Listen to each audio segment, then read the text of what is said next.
দেখুন আজকে যে মিটিংটা তৃণমূল কংগ্রেস করেছে, বিজেপির পাল্টা একটা জনসভা করতে চেয়েছিল, কিন্তু তাদের যেটা মুখ করেছে, এর পরে আশা করি বিজেপির পাল্টা মানে জনসভা ওরা আর করবে না। কারণ আপনারা দেখেছেন সেদিনকে যে জনসভাটা হয়েছে, মানুষ কাতারে কাতারে এসেছিল। আর আজকের যে জনসভাটা দেখছেন, তৃণমূলের চেয়ার মানে ভর্তি করার জন্য তৃণমূলকে মানে কাল ঘাম ছুটতে হয়েছে।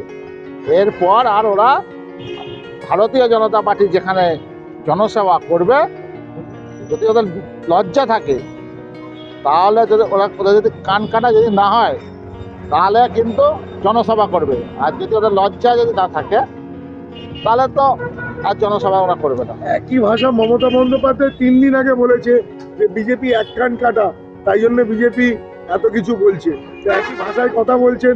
আপনারা যে ইডির রেড করালেন, যে ইডির ফাইলপত্র গেল, সেগুলো তো যে গাড়িতে গেল সেই গাড়িটা তো দেখা যাচ্ছে আরটিও অফিসে, সেটা তো অল ইন্ডিয়া তৃণমূল কংগ্রেসের নামে রেজিস্টার করা।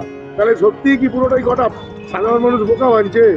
দেখুন, যেটা মমতা বন্দ্যোপাধ্যায় করেছে, একটা মুখ্যমন্ত্রী যে জিনিসটা করেছে, আজকে বাংলার মানুষ বুঝে গেছে যে কয়লা চুরি, বালি চুরি, গরু চুরি কারা যোগ আছে। এর থেকে প্রমাণ হয় তৃণমূল কংগ্রেস যে কয়লা চুরির সঙ্গে যোগ আছে, এটা তৃণমূল কংগ্রেসের নেত্রী মমতা বন্দ্যোপাধ্যায় বুঝিয়ে দিয়েছে। কিন্তু মুখ্যমন্ত্রী তো নিজেই জোর করায় বলেছেন যে গরু চুরির টাকা রাজনাথ সিং এর কাছেও যায়। হ্যাঁ, এই রাজনাথ সিংয়ের কাছে উনি যে বলেছেন যায়, যেদিনকে রাজনাথ সিং বা অমিত শাহ এই রাজ্যে থাকবে সেদিনকে মুখ্যমন্ত্রীকে বলতে বলবেন যে গরু চুরির টাকা অমিত শাহর কাছে যায়, রাজনাথ সিংয়ের কাছে যায়, শুভেন্দু অধিকারীর কাছে যায়। সেদিন দেখবেন যদি বলে, সেদিনকে অমিত শাহ তার উত্তর দিয়ে দেবে। আচ্ছা, একটা কথা বলি। আজকে ওপেন সভা থেকে কল্যাণ বন্দ্যোপাধ্যায় বলেছে যতদিন যাচ্ছে নীরজ চক্রবর্তী এটা ভারী পরিণত হচ্ছে। দেখুন, ভারতীয় জনতা পার্টির উনি প্রচারক হিসাবে সারা রাজ্যে চষে বেড়াচ্ছেন। তো উনি আজকে কেন বলবেন না?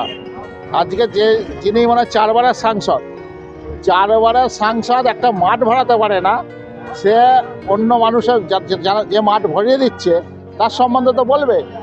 4 বারের সাংসদ, এখানকার বিধায়ক, এখানকার জেলা পরিষদের সদস্য, এখানকার পৌর চেয়ারম্যান, এখানে প্রতিটা অঞ্চলের প্রধান, উপপ্রধান, পঞ্চায়েত সদস্য সবই তৃণমূলের। তারপরেও একটা মাঠ তারা ভরাতে পারছে না। তাহলে ওদের তো গায়ের জ্বালা ধরবে, কারণ ওরা বুঝে গেছে যে 26-এ যে নির্বাচন আসছে, সেই নির্বাচনে তৃণমূল পশ্চিমবাংলা থেকে বিদায় নেবে, তার সঙ্গে চণ্ডীতলা বিধানসভা থেকেও বিদায় নেবে। আজকের তার প্রমাণ হয়ে গেল।